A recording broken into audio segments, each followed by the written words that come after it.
പരിശുദ്ധ റസൂലുള്ളാഹി സ്വല്ലല്ലാഹു അലൈഹി വസല്ലം അറഫ മൈതാനിയിൽ ഒരുമിച്ച് കൂടിയിരിക്കുന്ന സ്വഹാബാക്കളോട് പറയുകയുണ്ടായി, കുടുംബ ബന്ധം പിണങ്ങി നിൽക്കുന്ന ഒരാൾ ഇവിടെയുണ്ടെങ്കിൽ ദയവ് ചെയ്ത് ഈ സദസ്സിലിരിക്കാൻ പാടില്ല, ഇവിടെ നിന്ന് എണീറ്റു പോവണേ.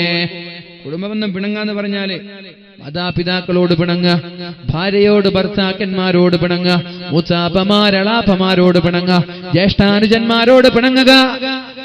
ഇങ്ങനെ കുടുംബത്തിൽ ആരോടെങ്കിലും പിണങ്ങിയ ഒരാൾ ഇവിടെ ഇരിക്കുന്നുണ്ടെങ്കിൽ ദയവ് ചെയ്തവർ ഇവിടെ നിന്ന് എണീറ്റു പോകണമെന്ന് അല്ലാഹുവിന്റെ ഹബീബായ മുത്ത് റസൂലുള്ളാഹി സ്വല്ലല്ലാഹു അലൈഹി വസല്ലം പറഞ്ഞപ്പോഴാണ് ഒരു സ്വഹാബി എണീറ്റു പോയത്. നബി തങ്ങളെ ശ്രദ്ധിക്കുന്നുണ്ട്. കുറച്ച് സമയം കഴിഞ്ഞപ്പോ ആ സ്വഹാബി സദസ്സിലേക്ക് കടന്നു വന്നു. അപ്പോഴാണ് അല്ലാഹുവിന്റെ ഹബീബ് സ്വഹാബിയെ വിളിച്ചത്. എവിടേക്കാണ് താങ്കൾ പോയത്? നിങ്ങൾ എണീറ്റ് പോകുന്നത് കാണാനിടയായി. എങ്ങോട്ടാണ് നിങ്ങൾ പോയത്? അപ്പോഴാണ് ആ സ്വഹാബി പറഞ്ഞത്, യാ റസൂലല്ലാഹ്, അല്ലാഹുവിന്റെ ഹബീബേ, എന്റെ കുടുംബത്തിലെ ഒരു ആളുമായി, എന്റെ കുടുംബത്തിലെ ഒരു സഹോദരനുമായി വർഷങ്ങളായി ഞാൻ പിണങ്ങിയിരിക്കുകയാണ്. സംസാരിക്കാതെ, ബന്ധമില്ലാതെ, യാതൊരു ബന്ധമില്ലാതെ പിണങ്ങി നിൽക്കുന്ന എനിക്ക് അങ്ങത് പറഞ്ഞപ്പോൾ സംസാരിക്കണമെന്ന് തോന്നി. അങ്ങനെ ഞാൻ സദസ്സിൽ നിന്ന് എണീറ്റുകൊണ്ട് എന്റെ കുടുംബക്കാരിയുടെ വീട്ടിലേക്ക് ചെന്ന് സലാം പറഞ്ഞ് ഞാൻ സംസാരിച്ച് മടങ്ങി വന്നതാണ്. നബി തങ്ങൾ അയാളെ അഭിവാദ്യം ചെയ്തു. എന്നിട്ട് അയാളോട് പറഞ്ഞു, ഞാൻ അങ്ങനെ പറയാനുള്ള കാരണം, കുടുംബ ബന്ധം പിണങ്ങി നിൽക്കുന്ന ഒരാൾ ഒരു സദസ്സിലുണ്ടെങ്കിൽ അവിടേക്ക് അല്ലാഹുവിന്റെ മലക്കുകൾ ഇറങ്ങൂല. തെറ്റി നിൽക്കുന്ന ആരെങ്കിലും ഉണ്ടെങ്കിൽ എണീറ്റ് പോവല എന്നുള്ളത്. അല്ലെങ്കിൽ മനസ്സിലൊരു നിയത്ത് വെക്ക, ഞാൻ പിണങ്ങുന്നില്ല ആരോടും, ഞാൻ ഇൻഷാ അല്ലാഹ് നാളെ മുതൽ തന്നെ ഞാൻ സലാം പറഞ്ഞ് സംസാരിക്കാൻ തയ്യാറാണ്. അങ്ങനൊരു നിയത്ത് മനസ്സിൽ വെക്കുക. ഇല്ലെങ്കിൽ ദുആ ചെയ്തിട്ട് ഇങ്ങനെ ദുആ ചെയ്യുക. അന്നാ യുസ്തജാബു ലഹ്, എങ്ങനെയാണ് ഉത്തരം കിട്ടൂല. പ്രത്യേകം ശ്രദ്ധിക്കുക, ഇവിടെ എന്നല്ല എവിടെയാണെങ്കിലും അല്ലാഹു ബോധം നൽകട്ടെ. പരിശുദ്ധ റസൂലുള്ളാഹി സ്വല്ലല്ലാഹു അലൈഹി വസല്ലം പറഞ്ഞു, ഇമ്മാ അൻ തുഅജ്ജല ലഹു ദഅവതുഹു, നിങ്ങൾ ദുആ ചെയ്താൽ ഒന്നുകിൽ നിങ്ങൾക്ക് ഓൺ ദി സ്പോട്ട് അല്ലാഹു ഉത്തരം നൽകും. ചോദ്യം ഉത്തരം, മസല ചോദിക്കുന്നത് പോലെ നിങ്ങൾ ചോദ്യം ചോദിച്ചാൽ ഉടനെ ഉത്തരം. നിങ്ങൾക്ക് എന്താ വേണ്ടത് അത് നിങ്ങൾക്ക് ഓൺ ദി സ്പോട്ട് റബ്ബ് തരും.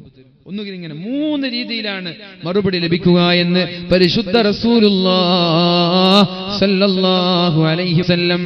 മഹാനായ ശഖീഖുൽ ബൽഖി റളിയല്ലാഹു അൻഹു അദ്ദേഹത്തിന്റെ ജീവിതത്തിലെ ഒരു അനുഭവം പറയുന്നുണ്ട്.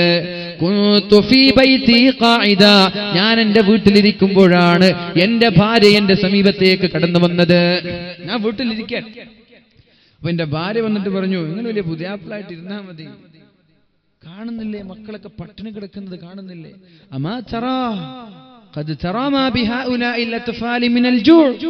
ഈ പട്ടിണി കിടക്കുന്ന മക്കളെ നിങ്ങൾക്ക് കാണുന്നില്ലേ? നിങ്ങളല്ലേ ഭക്ഷണം നൽകേണ്ടത്, നിങ്ങളല്ലേ വീട്ടിന്റെ പിതാവ്, നിങ്ങളിങ്ങനെ പുതിയാപ്പിളയായി പിതാവായിട്ടിരുന്നാ മതിയോ? മക്കൾക്ക് ഭക്ഷണമില്ലല്ലോ എന്ന് മഹാനായ ശഖീഖുൽ ബൽഖി റളിയല്ലാഹു അൻഹുവിനോട് തന്റെ ഭാര്യ പറഞ്ഞപ്പോൾ അദ്ദേഹത്തിന്റെ കയ്യിൽ ഒന്നുമില്ല, ഭക്ഷണം നൽകാൻ ഒന്നുമില്ല, കയ്യിൽ ക്യാഷുമില്ല, ഭക്ഷണമൊക്കെ തീർന്നു, വെള്ളമില്ല. പിന്നെ എങ്ങനെ ഭക്ഷണം കൊടുക്കും? ആലോചിക്കണേ. നമ്മുടെയൊക്കെ വീട്ടിന് എന്തൊരു അനുഗ്രഹമാണ്, എന്തൊരു ഭാഗ്യമാണ്. നമ്മൾക്ക് ജീവിതത്തിൽ ഇതുവരെ പട്ടിണി കിടക്കേണ്ടി വന്നിട്ടുണ്ടോ? അങ്ങനെ ഒരാൾ ഈ സദസ്സിലുണ്ടോ ജീവിതത്തിൽ പട്ടിണി കിടക്കേണ്ടി വന്ന? ഭക്ഷണം ഇല്ലാഞ്ഞിട്ട്, ഭക്ഷണം കിട്ടാഞ്ഞിട്ടല്ല, ഭക്ഷണം ഇല്ലാഞ്ഞിട്ട്, കഴിക്കാൻ കഴിയാഞ്ഞിട്ടല്ല. പട്ടിണി കിടന്ന ആരെങ്കിലും ഉണ്ടോ? ഇല്ല, ആരുണ്ടാവില്ല. നമ്മൾ വലിയ ഭാഗ്യവാന്മാരാണ്. അല്ലാഹുവിനെ സ്തുതിക്കണം. അല്ലാഹു അനുഗ്രഹം മരണം വരെ നിലനിർത്തട്ടെ. മഹാനായ ശഖീഖുൽ ബൽഖി റളിയല്ലാഹു അൻഹു പറയുകയാണ്, ഞാൻ എന്താണ് ചെയ്യേണ്ടത്? എന്റെ കയ്യിലൊന്നുമില്ല. ഫതവല്ലതു, ഞാൻ വുളൂ ചെയ്യുകയും ആ വുളൂ ചെയ്യുമ്പോഴാണ് എനിക്ക് എന്റെ സുഹൃത്തിനെ കുറിച്ച് ഓർമ്മയായത്. എന്റെ ഒരു സുഹൃത്തിനെ കുറിച്ച് എനിക്ക് ഓർമ്മയായത്. സുഹൃത്തിനോട് പറഞ്ഞിരുന്നു, ശഖീഖുൽ ബൽഖി എന്ന് പറയുന്ന ഉസ്താദിനോട് സുഹൃത്ത് പറഞ്ഞിരുന്നു, നിങ്ങളുടെ ജീവിതത്തിൽ നിങ്ങൾക്ക് എന്തെങ്കിലും ഒരു ആവശ്യമുണ്ടായാൽ അത് എന്നോട് പറയണമെന്ന്. ആവശ്യമുണ്ടായാൽ ഉസ്താദ് നിങ്ങൾ എന്നോട് പറഞ്ഞാൽ മതി, ഞാനൊക്കെ ചെയ്തു തരാം. അങ്ങനെ ഇഷ്ടംപോലെ മുതലാളിമാരുണ്ട്. വിളിച്ചിട്ട് പറയും, നിങ്ങൾക്ക് എന്ത് ആവശ്യം ഉണ്ടെങ്കിൽ എന്നോട് പറഞ്ഞാൽ മതി, ഞാൻ ശരിയാക്കി തരാം. നാട്ടിൽ ഇഷ്ടംപോലെ ആളുകളുണ്ട്. ഉസ്താദുമാരോടും പാവങ്ങളോടും എല്ലാവരോടും പറയുന്ന മുതലാളിമാർ ഇഷ്ടം പോലെ നാട്ടിലുണ്ട്. നിങ്ങൾക്ക് എന്തെങ്കിലും എന്നെ ഒരു ജ്യേഷ്ഠനെ പോലെ കണ്ടാൽ മതി, അല്ലെങ്കിൽ എന്നെ ഒരു അനുജനെ പോലെ കണ്ടാൽ മതി, അല്ലെങ്കിൽ ഒരു പിതാവിനെ പോലെ കണ്ടാൽ മതി, നിങ്ങൾക്ക് ആവശ്യമുണ്ടായ ഒരു മിസ് കോൾ അടിച്ചാൽ മതി എന്ന് പറയുന്ന ആളുകൾ. ശഖീഖുൽ ബൽഖിക്കും ഉണ്ടായിരുന്നു അങ്ങനെ ഒരു സുഹൃത്ത്. തന്റെ വീട്ടിന്റെ പട്ടിണി ഭക്ഷണമില്ലാതെ വെള്ളമില്ലാതെ ദാരിദ്ര്യത്തിന്റെ കയ്പുനീര് കുടിച്ചുകൊണ്ടിരിക്കുന്ന തന്റെ മക്കളുടെയും ഭാര്യയുടെയും പ്രയാസമോർത്തപ്പോഴാണ് മഹാനായ ശകീഖുൽ ബൽഖി റളിയല്ലാഹു അൻഹു ആ ഒരു ചെറുപ്പക്കാരന് ഓർമ്മയായത്. എനിക്ക് ഇന്നാലിന്ന ചങ്ങാതിയുണ്ടല്ലോ, ആ ചങ്ങാതിയോട് പറഞ്ഞാൽ പോരെ, എന്തിനാ വിഷമിക്കുന്ന, ചങ്ങാതിയോട് പറഞ്ഞാൽ പോരെ. അങ്ങനെ വുളൂ ചെയ്തു പള്ളിയിലേക്ക് നടക്കുമ്പോഴാണ് പെട്ടെന്ന് അദ്ദേഹത്തിന്റെ ഒരു വാക്കോർമ്മയായത്. മഹാനായ അബൂ ജഅഫർ റളിയല്ലാഹു അൻഹുവിനെ കുറിച്ചുള്ള ഒരു ഹദീസോ ഒരു അസർ ഓർമ്മയായത്. ആർക്കെങ്കിലും എന്തെങ്കിലും ഒരു ആവശ്യമുണ്ടായാൽ ഫല്യബ്ദഅ ഫീഹാ ബില്ലാഹി അസ്സ വജല്ല. ജീവിതത്തിൽ ഒരാൾക്ക് എന്ത് ആവശ്യമുണ്ടായാലും അവൻ തുടങ്ങേണ്ടത് അള്ളാഹുവിനോട് പറഞ്ഞിട്ടാണ്, നാട്ടുകാരോട് പറഞ്ഞിട്ടല്ല, ചങ്ങാതിമാരോട് പറഞ്ഞിട്ടല്ല. നിങ്ങൾ ഏതൊരു ബിസിനസ് തുടങ്ങുകയാണെങ്കിൽ, നിങ്ങളൊരു വാഹനം വാങ്ങുകയാണെങ്കിൽ, ഏതെങ്കിലും സദുദ്യമത്തിലേക്ക് നിങ്ങൾ മുന്നിട്ടിറങ്ങുകയാണെങ്കിൽ ഒരിക്കലും നിങ്ങൾ നാട്ടുകാരെ പ്രതീക്ഷിക്കണ്ട. അള്ളാഹുവിലേക്ക് തവക്കുലാക്കി ഇറങ്ങണേ, അള്ളാഹുവിലേക്ക് പരമേൽപ്പിച്ചിറങ്ങണേ. അള്ളാന്റെ സഹായം അത് തീരുന്നത് വരെ ഉണ്ടാവും. നാട്ടുകാരെ ഏൽപ്പിച്ചിറങ്ങിയ നാട്ടുകാർ കൈവിടിഞ്ഞ അത് തകർന്ന് പാളിസായി പോകും. പടച്ചോൻ ഏൽപ്പിച്ച പടച്ചോൻ തകരൂല, അത് നിലനിൽക്കും മരണം വരെ. ആലോചിക്കുക, ഏത് വിഷയം, മകളെ കല്യാണമാണ്, ഒന്നുമില്ല, അല്ലാഹുവേ ഞാൻ നിന്നെ ഏൽപ്പിക്കാൻ, റബ്ബേ എന്റെ മകളുടെ കാര്യം, എന്റെ വീടിന്റെ കാര്യം, എന്റെ കല്യാണ കാര്യം ഞാൻ നിന്നെ ഏൽപ്പിക്കുകയാണ് റബ്ബേ. എന്നിട്ട് നാട്ടിലേക്ക് ഇറങ്ങുക, ആദ്യം റബ്ബിനെ ഏൽപ്പിക്കുക. മഹാനായ ശകീഖുൽ ബൽഖി റളിയല്ലാഹു അൻഹു അദ്ദേഹത്തിന്റെ സുഹൃത്തിനെ ഓർത്ത് പള്ളിയിലേക്ക് പോകുമ്പോഴാണ് പെട്ടെന്ന് മഹാനായ അബൂ ജഅഫർ റളിയല്ലാഹു അൻഹുവിന്റെ ഒരു വാക്കോർമ്മയായത്. ഒരാൾക്ക് എന്തെങ്കിലും ഒരു ആവശ്യമുണ്ടായാൽ, ഏതെങ്കിലും ഒരു സൃഷ്ടിയോടൊരു ആവശ്യമുണ്ടായാൽ ആദ്യം അയാൾ അല്ലാഹുവിനോട് പറയട്ടെ, നാട്ടുകാരോടല്ല. അത് ഓർമ്മയായപ്പോ ഞാൻ നേരെ പള്ളിയിലേക്ക് ചെന്നു. പള്ളിയിൽ നിന്ന് 2 റക്അത്ത് നിസ്കരിച്ചു. ഞാൻ അത്തഹിയ്യാത്തിൽ ഇരിക്കുമ്പോഴാണ് അറിയാതെ ഒരു ഉറക്ക് വരുന്നത്. എനിക്ക് അറിയാതെ ഒരു ഉറക്ക്, ഞാനിങ്ങനെ ആടിപ്പോയി, അത്തഹിയ്യാത്തിൽ ഇരുന്ന് ഉറങ്ങിപ്പോയി. ആ ഉറക്കിലാണ് എന്നെ ഒരാൾ കടന്നു വന്ന് വിളിക്കുന്നത്, നീ യാ ശഖീഖ്,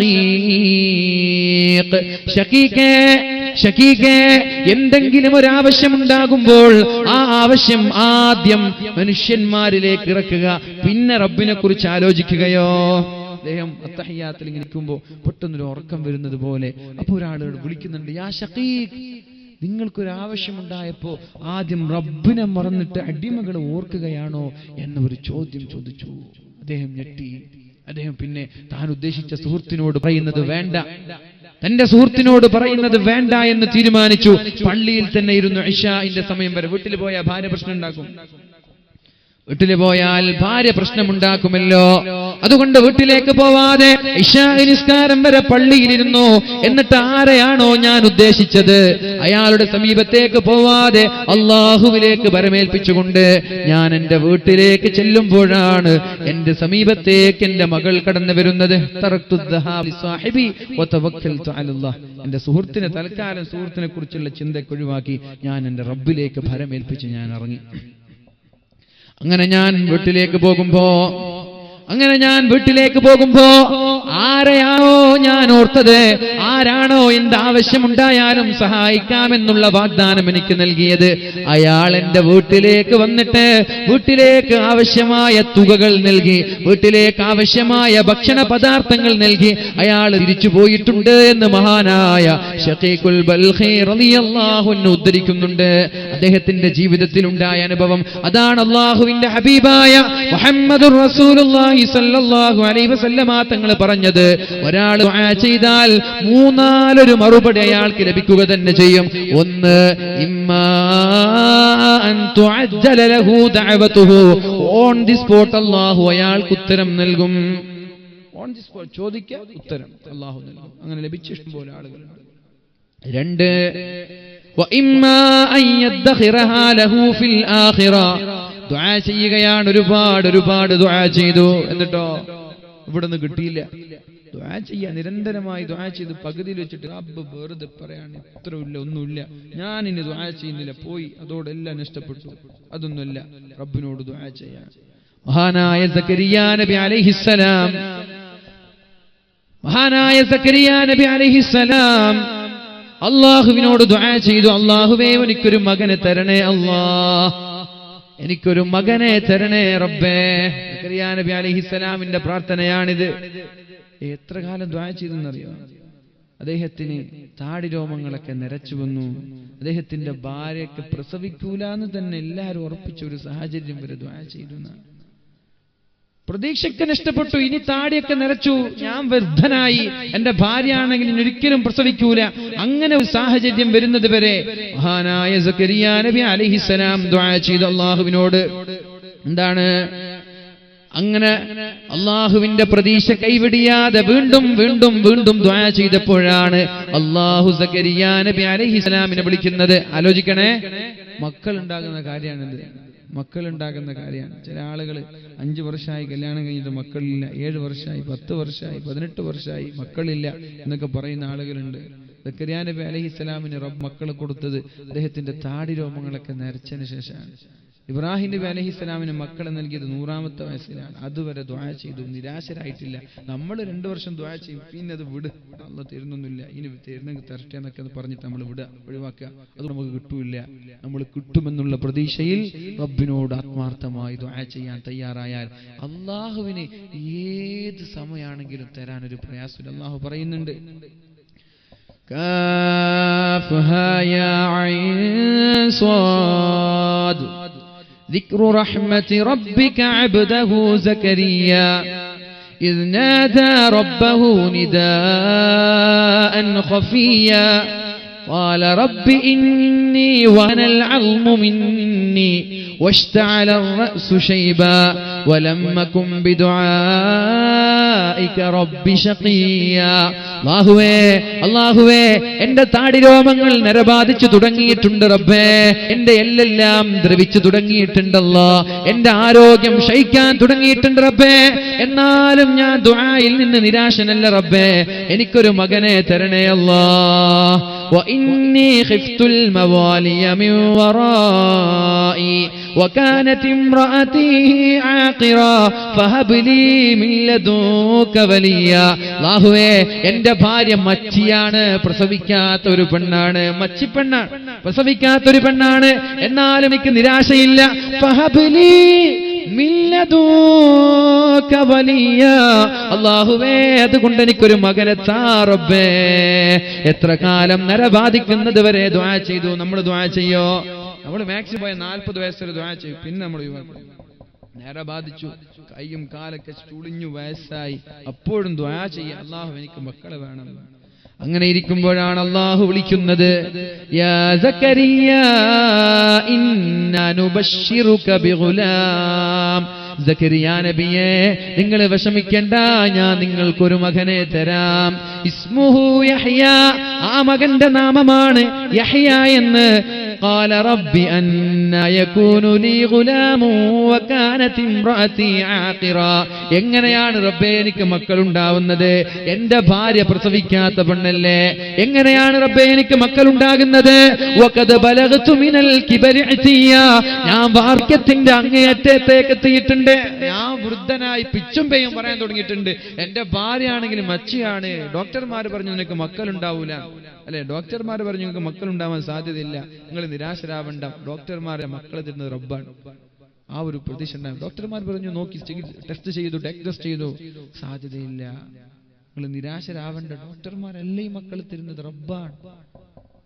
സക്കരിയ നബിക്ക് വാർദ്ധക്യത്തിൽ മക്കളെ കൊടുത്ത അല്ലാഹ്, ഇബ്രാഹിം നബിക്ക് 100ാമത്തെ വയസ്സിൽ മക്കളെ കൊടുത്ത അല്ലാഹ്. ദുആന്റെ ഫലാണത്. നമ്മൾ ദുആ ചെയ്യും. മക്കളുടെ കാര്യം മാത്രമല്ല, എന്ത് വേണം, നിങ്ങൾക്കൊരു ഇന്നോ വേണോ, ദുആ ചെയ്യും റബ്ബിനോട്, ആത്മാർത്ഥമായി ദുആ ചെയ്യും, അല്ലാഹ് തരും ഇൻഷാ അല്ലാഹ്. അല്ലാഹു നൽകുമാറാവട്ടെ, അല്ലാഹു നൽകുമാറാവട്ടെ. വകാനത് ഇംറഅതി ആഖിറൻ വഖദ് ബലഗ്തു മിനൽ കിബരി അതിയ. അപ്പോൾ അല്ലാഹ് പറയാണ്, സക്കരിയ നബിയെ, നിങ്ങൾ വിചാരിച്ച പോലെ എല്ലാ കാര്യങ്ങള്. ഖാല കദാലിക ഖാല റബ്ബുക ഹുവ അലയ്യ ഹയ്യിൻ. എനിക്കിത് വളരെ എളുപ്പമാണ്. മക്കളെ തരാന്ന് പറഞ്ഞാൽ എനിക്ക് നിസ്സാരമാണ്, എളുപ്പമാണ്. നിങ്ങൾ വിചാരിച്ചതുപോലൊന്നുമല്ല. വയസ്സായി എന്ന് പറഞ്ഞിട്ടൊന്നും മക്കളില്ലാതിരിക്കൂല. ഭാര്യ മച്ചി, അതൊക്കെ ഡോക്ടർമാർ പറയല്ലേ. പടച്ച റബ്ബ് തീരുമാനിച്ച മക്കൾ തരാൻ പ്രയാസമുണ്ടോ? അതുകൊണ്ട് ദുആ ചെയ്യേ. മക്കൾ ഉദാഹരണം ഞാൻ പറഞ്ഞതാണ്. ഏത് വിഷയമാണെങ്കിലും അല്ലാഹുവിന്റെ തീരുമാനം ഇങ്ങനെ തന്നെ. ഹുവ അലയ്യ ഹയ്യിൻ, എനിക്കത് വളരെ എളുപ്പമാണെന്നാണ് മഹാനായ യഹ്യാ നബി അലൈഹിസ്സലാമിനോട് അല്ലാഹു പറയുന്നത്. വഖദ് ഖൽഖതുക മിൻ ഖബ്ലു വലം തകു ശൈആ, നിന്നെ ഞാൻ സൃഷ്ടിച്ചിട്ടില്ലേ, നീ ഒന്നുമില്ലായിരുന്നല്ലോ, നിന്നെ ഞാൻ സൃഷ്ടിച്ചിട്ടില്ലേ, പിന്നെ നിങ്ങൾക്കൊരു മക്കളെ തരാൻ എനിക്ക് പ്രയാസാണോ? ഓ അലയ്യ ഹയ്യിൻ, എനിക്കത് വിഷയമല്ല, നീ ദുആ ചെയ്തതിന്റെ ഫലം അല്ലാഹു കൊടുക്കാൻ. മഹാനമഹദിയായ മറിയം ബീവി റളിയല്ലാഹു അൻഹയുടെ ചരിത്രവും ഇതുപോലെ പറയുന്നുണ്ട്. വദ്കുർ ഫിൽ കിതാബി മറിയമ ഇദ് തബദത് മിൻ അഹ്ലിഹാ മകാനൻ ശർഖിയ്യ. മഹദിയായ മറിയം ബീവി റളിയല്ലാഹു അൻഹയുടെ സമീപത്തേക്ക് ജിബ്രീൽ അലൈഹിസ്സലാം കടന്നു വരികയാണ്. ഖാല ഇന്നമാ അന റസൂലു റബ്ബികി ലിഅഹബ ലകി ഗുലാമൻ സകിയ. ഉപ്പയില്ലാതെ മക്കളെ നൽകാണ് മറിയം ബീവിക്ക്, പിതാവില്ലാതെ ഭർത്താവില്ലാതെ മക്കളെ തരാണ്. ഭർത്താവില്ലാത്ത മക്കളുണ്ടാവേ? മറിയം ബീവി ചോദിച്ചു, ഭർത്താവില്ലാതെ എന്നോട് ശാരീരികമായ ഒരാൾ ബന്ധപ്പെട്ടിട്ടില്ലല്ലോ, എനിക്ക് മക്കളുണ്ടാവേ? മറിയം ബീവി ചോദിച്ചു. മഹാനായ ജിബ്രീൽ അലൈഹിസ്സലാം പറയുകയാണ്, ഖാലത് അന്നാ യകൂനു ലീ ഗുലാം, എങ്ങനെയാണ് എനിക്ക് മക്കളുണ്ടാവുന്നത്? വലം യംസസ്നി ബശറു വലം അകു ബഗിയ, ഞാനൊരു വ്യഭിചാരിയല്ലല്ലോ, എന്നെ ഒരാളും സ്പർശിച്ചിട്ടില്ല, ഒരു പുരുഷനും എന്നെ തൊട്ടിട്ടില്ല, പിന്നെ എങ്ങനെയാണ് എനിക്ക് മക്കളുണ്ടാവുന്നത്? എനിക്ക് മക്കളുണ്ടാവേ? എങ്ങനെ ഉണ്ടാവുക? എന്നൊരാളും തൊട്ടിട്ടില്ലല്ലോ. അപ്പൊ അല്ലാഹു അതേ മറുപടി, ഖാല കദാലികി ഖാല റബ്ബുകി ഹുവ അലയ്യ ഹയ്യിൻ, അല്ലാഹുവിന് ഇത് പ്രയാസമുള്ള വിഷയമല്ല, മക്കളെ തരാന്ന് പറഞ്ഞാൽ അല്ലാഹുവിന് എളുപ്പമാണ്. പിന്നെന്തിനാ ടെൻഷനാണത്? പിന്നെന്തിനാ വിഷമിക്കേണ്ടത്? മക്കൾ ഉദാഹരണം പറഞ്ഞില്ലേ, നിങ്ങൾക്ക് എന്താ മുതൽ വേണോ, എന്താ വേണ്ടത്? വേണ്ട റബ്ബിനോട് ചോദിക്കും, റബ്ബ് തരും. അള്ളാഹ്ക്ക് ഇത് എളുപ്പമാണ്. അല്ലാഹു നൽകുമാറാവട്ടെ. നമ്മൾ പറഞ്ഞു വന്നത് ഒന്നുകിൽ അവന്റെ പ്രാർത്ഥനയെ അല്ലാഹു ആഖിറത്തിലേക്ക് വേണ്ടി മാറ്റിവെക്കും. മരണം വരെ ഉത്തരം കിട്ടിയില്ല എന്നാലോ വിഷമിക്കേണ്ട, ആ ദുആ നാളെ ആഖിറത്തിലെത്തുമ്പോൾ 10 മടങ്ങ് വലുപ്പമുള്ള വലിയൊരു ദറജയായി അല്ലാഹു സ്വർഗ്ഗത്തിൽ എടുത്തു വെച്ചിട്ടുണ്ടാകും. നിങ്ങൾ ഇവിടെ ഒരു നന്മൊന്നും ചെയ്തിട്ടുണ്ടാവൂല, പക്ഷെ നിങ്ങൾ നിങ്ങളുടെ ആവശ്യങ്ങൾ റബ്ബിനോട് ഇഷ്ടം പോലെ ചോദിച്ചിട്ടുണ്ടായിരുന്നു, നിരാശയില്ലാതെ മരണം വരെ ദുആ ചെയ്തിട്ടുണ്ട്. പഠിച്ചവനാണെങ്കിൽ ഒന്നും നിങ്ങൾക്ക് തന്നിട്ടില്ല.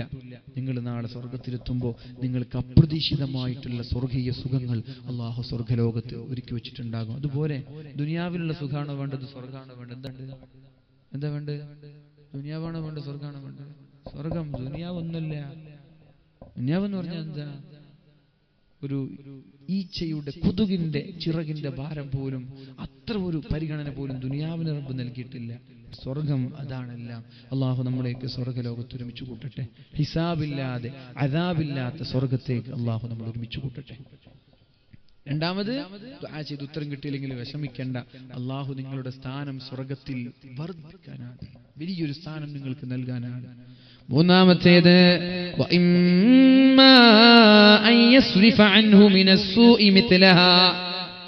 ഏതൊരു അപകടത്തിൽ നിന്നാണോ നിങ്ങൾ കാവൽ ചോദിക്കുന്നത് അതുപോലെയുള്ള അപകടം നിങ്ങൾക്ക് വരാതിരിക്കാൻ, ഒരുപക്ഷെ വേറെയും അപകടങ്ങൾ നിങ്ങൾ പ്രതീക്ഷിക്കാത്ത വഴിയിലൂടെ നിങ്ങൾ അള്ളാഹു ഉദ്ദേശിച്ചിട്ടുണ്ടാവാം. നിങ്ങൾ ദുആ ചെയ്തത് കാരണം നിങ്ങൾക്ക് വരാനിരിക്കുന്ന അപകടങ്ങൾ അള്ളാഹു തടയും.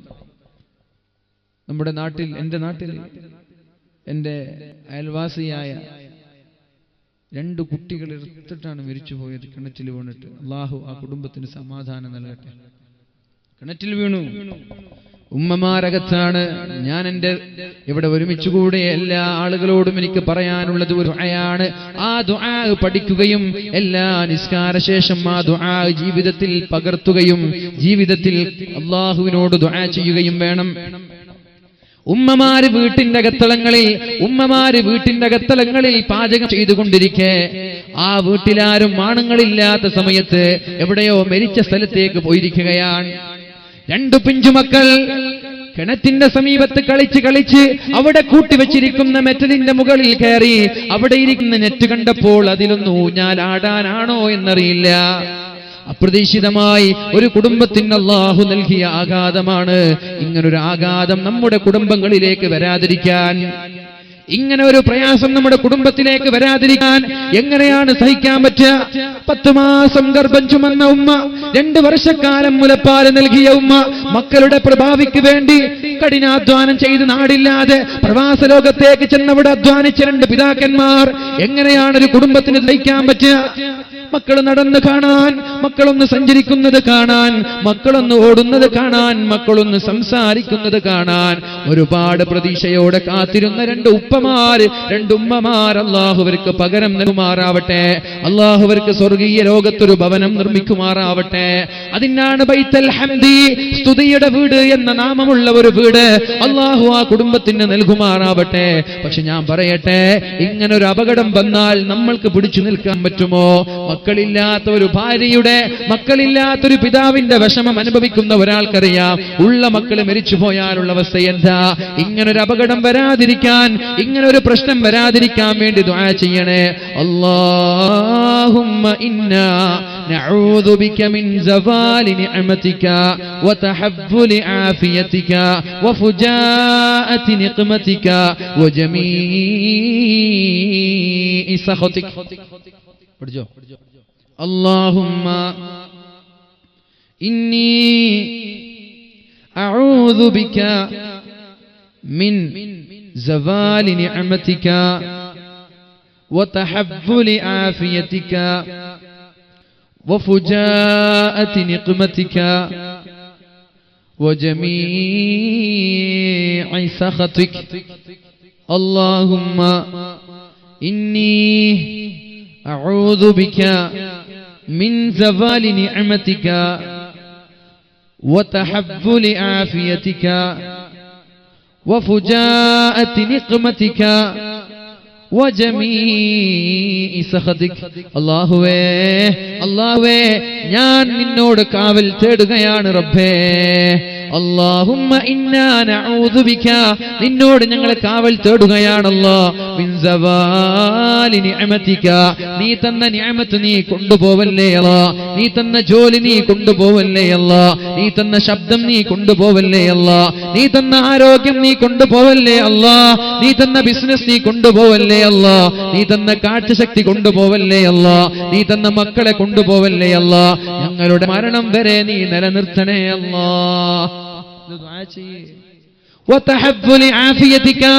അല്ലാഹുവേ, നീ തന്ന ആരോഗ്യം ഞങ്ങളുടെ മരണം വരെ നീ നിലനിർത്തണേ അല്ലാ.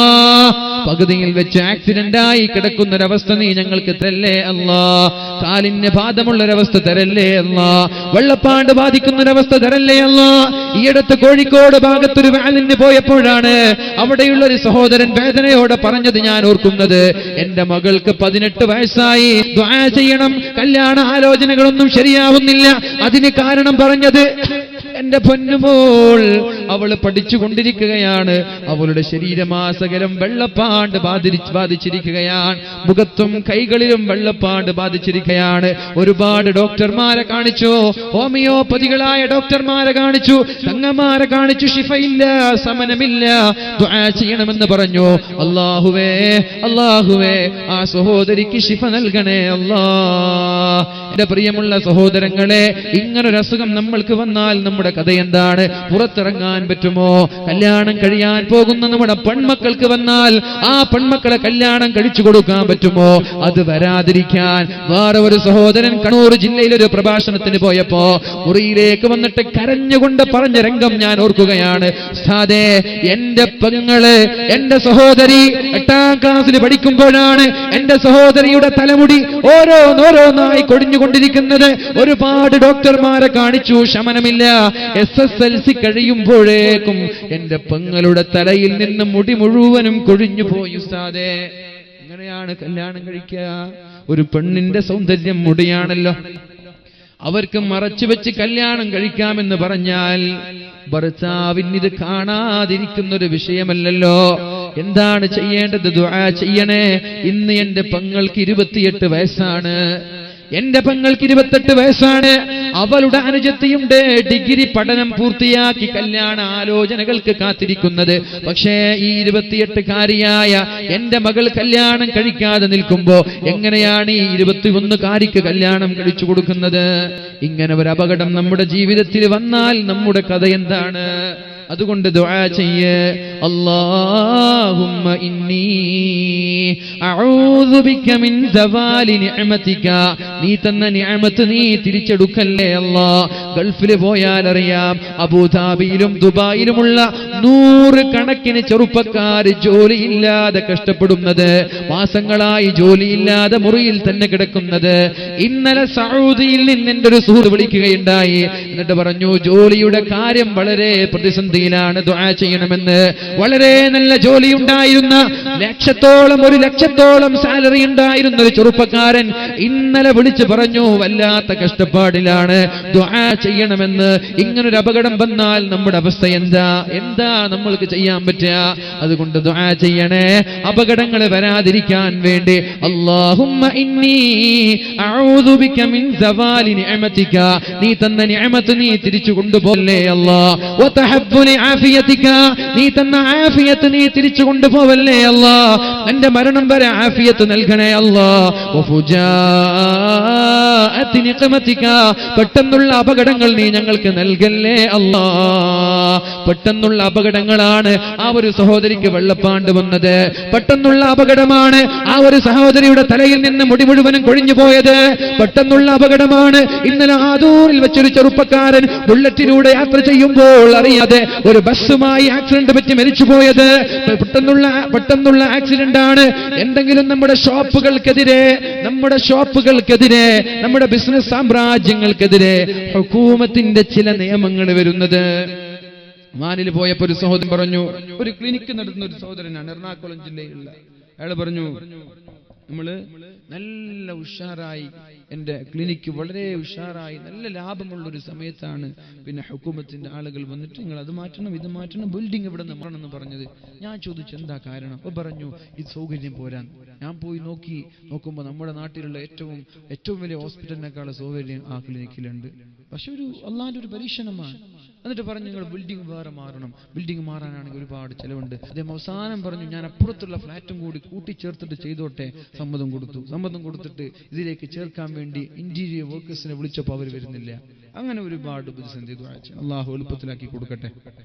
അങ്ങനെ ഇഷ്ടംപോലെ 100 കണക്കിന് കഥകളുണ്ട്. ബിസിനസ്സിൽ പെട്ടെന്ന് തകർച്ചയുണ്ടാവുക, ആരോഗ്യം പെട്ടെന്ന് ക്ഷയിച്ചു പോവുക, പെട്ടെന്ന് തളർന്നു പോവുക. എൻ്റെ ഒരു സുഹൃത്ത് ശിഹാബുദ്ദീൻ ഹുദവി, എന്നെക്കാൾ 2 വയസ്സ് പ്രായമുള്ള ഒരു ഹുദവി, ഒരു രോഗം ഉണ്ടായിട്ടില്ല, ഒരു അസുഖം ഉണ്ടായിട്ടില്ല. ജോലി ചെയ്യുന്ന സ്ഥലത്ത് ഇശാ നിസ്കാരം കഴിഞ്ഞ് ഭക്ഷണം കഴിഞ്ഞ് കിടന്നുറങ്ങിയതാണ്. രാവിലെ സുബഹി നിസ്കാരത്തിന് പള്ളിയിലേക്ക് വരാതിരുന്നു. ആളുകൾ പോയി മുട്ടിനോക്കി, ഡോർ തുറക്കുന്നില്ല. ജനൽപാളിയിലൂടെ എത്തി നോക്കിയപ്പോൾ കിടന്നുറങ്ങുന്നുണ്ട്. ഡോർ മുട്ടി കുത്തിപ്പൊളിച്ചു, അകത്തേക്ക് കിടന്നു. വിളിച്ചു നോക്കി, ഉണരുന്നില്ല. കാലുകൾ തൊട്ടു നോക്കുമ്പോൾ ഐസ് പോലെ കാലുകൾ തണുത്തുപോയിട്ടുണ്ട്. 28കാരൻ കിടന്ന കിടപ്പിൽ ലോകത്തോട് ഇവിടെ പറഞ്ഞു, അല്ലാഹു മഗ്ഫിറത്ത് നൽകട്ടെ. ഇത് പെട്ടെന്നുള്ള മരണല്ലേ? ഫുജാഅതി നിഖമതിക, പെട്ടെന്നുള്ള അപകടമാണ്. സ്വാലിഹീങ്ങൾക്ക് ഇത് അനുഗ്രഹമാണ്. സ്വാലിഹീങ്ങളായ ആളുകൾക്ക് ഇത് അനുഗ്രഹമാണ്. പക്ഷെ നമ്മളെ പോലെയുള്ള പാപികൾ പെട്ടെന്ന് മരിച്ചു പോയ നമ്മളെ കഥ എന്താ? ജീവിതത്തിൽ തെറ്റേ നമ്മൾ ചെയ്തിട്ടുള്ളൂ. നമ്മൾ ഇന്ന് മരിച്ചുപോയി എന്താ നമ്മൾ ഖബറിക്ക് വേണ്ടി ഒരുക്കി വെച്ചത്? എന്താ? നമ്മളെപ്പോലെയുള്ള ആളുകൾക്ക് അനുഗ്രഹമായ മരണം ഒരാഴ്ച രോഗിയായിട്ട് കിടന്നിട്ട് മരിക്കലാണ്. കാരണം ആ ഒരു കാലയളവിൽ എന്റെ മരണം അടുത്തു, തൗബ ചെയ്യാനുള്ളൊരു സമയം നമ്മൾക്ക് ലഭിക്കും. ആളുകൾക്ക് കടം കൊടുക്കാനും ആളുകൾക്ക് വസിയത്ത് ചെയ്യാനും സർവശക്തനായ സർവലോക പരിപാലകനായ അല്ലാഹുവിലേക്ക് മടങ്ങാനും ദുആ ചെയ്യാനും തൗബ ചെയ്യാനും നമ്മൾക്ക് അവസരമുണ്ടാകും. അങ്ങനെ മരിക്കലല്ലേ ഖൈറ്. സ്വാലിഹീങ്ങളായ ആളുകൾക്ക് പെട്ടെന്നുള്ള മരണം പ്രശ്നമല്ല, കാരണം അവർ സാലിഹായ അമലിലായിരിക്കും. അതുകൊണ്ട് എന്റെ പ്രിയമുള്ള സഹോദരങ്ങളെ, ഞാൻ നിങ്ങളോട് പറഞ്ഞു തരുന്നത് പെട്ടെന്നുള്ള അപകടങ്ങളിൽ നിന്ന് നീ ഞങ്ങളെ കാക്കണേ അല്ലാഹ് എന്ന് ദുആ ചെയ്യണേ ഓരോ നിസ്കാരശേഷം.